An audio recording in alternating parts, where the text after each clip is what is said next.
अस्सलाम वालेकुम नाज़रीन, मेरे साथ मौजूद है हुर्रियत रहनुमा यासीन मलिक की साहबजादी रज़िया सुल्ताना। इन्होंने तिहाड़ जेल में कैद अपने वालिद के लिए एक ख़त लिखा है। इस बच्ची से हम बात करते हैं कि इन्होंने अपने वालिद को ख़त में क्या पैगाम दिया है।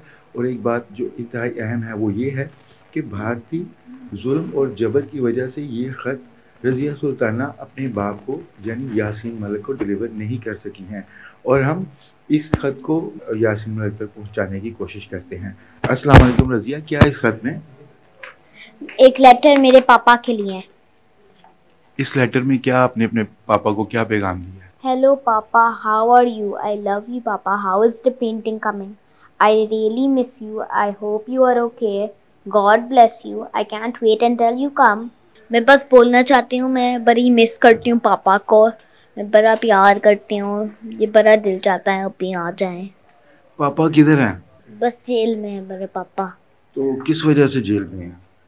इंडियन आर्मी उनको डाली है ना, वो कश्मीर छीनना चाह रहे हैं कश्मीरियों से।